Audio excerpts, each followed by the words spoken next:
it's an honor to be here with all of you today, marching in this worthy cause.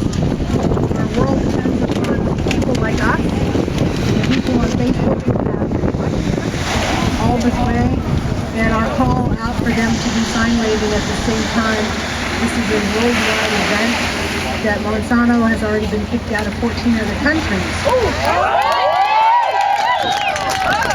And the state of Hawaii has kicked them out, although there is a lawsuit now that Monsanto wants to keep it. So, right, and they seem to be the wealthy small group that's going around the world destroying almost everything they touch. Everything for profit and nothing for survival of all people in all generations. We are connected by mountains around the world, and the indigenous women of the world are now making a stand to change things. And they need all the help in the world, everything that you can do, everything that you can, even sign language is an effective way to deal with some of these things that money cannot buy. We have to be that money cannot buy. You know, we have trolls, we call them. That's what money buys for these big corporations, for the government. And they send them in among us, and they try to dismantle what we're doing. They try to drift apart and split the groups. And so if you recognize that person, you know, you might want to find out more history about them, because it's very difficult for us. You know, we are small groups, we have no money, we usually don't have a whole lot of educated people to do things. And when people step forward to say, I want to help you, you know, we've been burned so badly that we're stepping back now and saying, why would you want to do that? Who are you? Where are you from? You know, what makes you fit here? Because too many times already, we have been faced with that kind of help, which really dismantles our leadership structures. Now, we know that the governor's office of planning and research has a troll there who goes out to the low-income communities and presents these water projects. And these water projects are aimed for Westlands and Metropolitan and not the Delta farmers, but GMO farmers. That's what they're going to get this water for. And so we don't really need the GMO farmers. We need the Delta farmers, and we need to be able to get the water to the Delta farmers. They provide the largest crops, the most variety of crops, and we need to support them because they're going down every day.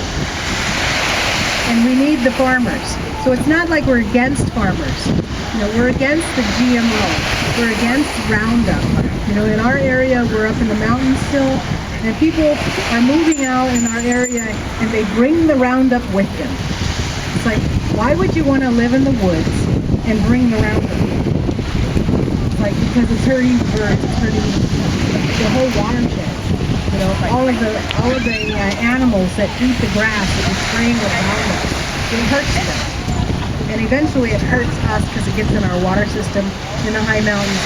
And that's where this water comes from for the cities and towns throughout California. So we have a long-standing struggle. You know, the California Indians were pretty much annihilated in the beginning of our history here. And at the time they were making the treaties, they were killing the Indians at the same time.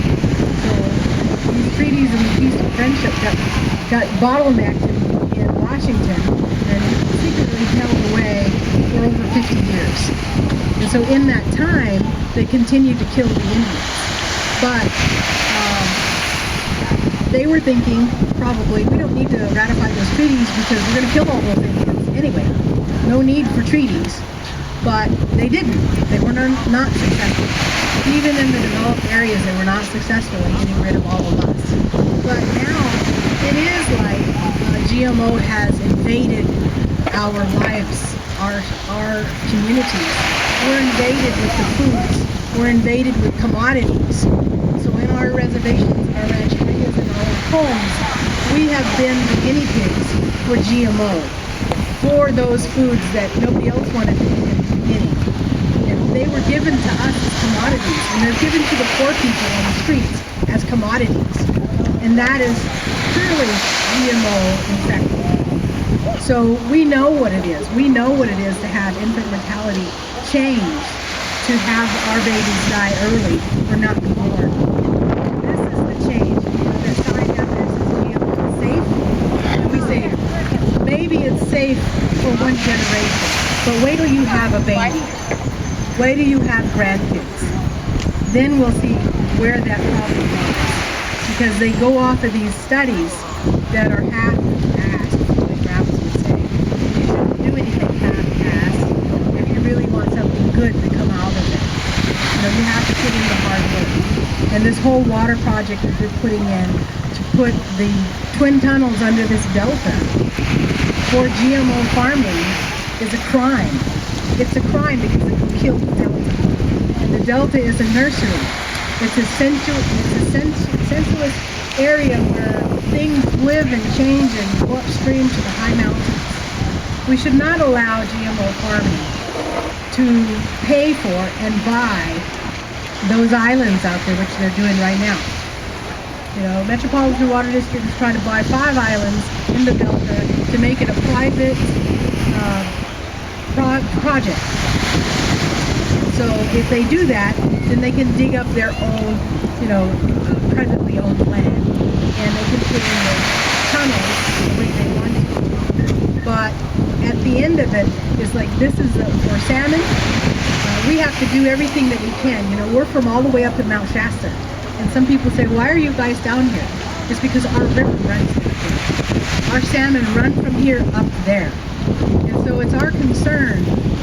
A tribal concern, a cultural concern, and a commitment to salmon that was made when we were made. When we came to this land, when we were created, we have this connection with salmon because salmon gave us voice. That's what we believe.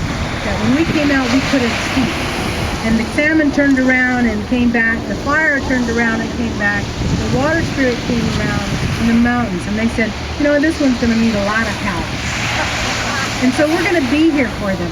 We're going to be the mountains that take care of them. We're going to be the water that blesses them with medicine. You know, we're going to be the food. But in addition, we're going to give you our voice so that you can communicate with all of these things. And since that time, the Wintu have always gone to that door of our beginning and sang.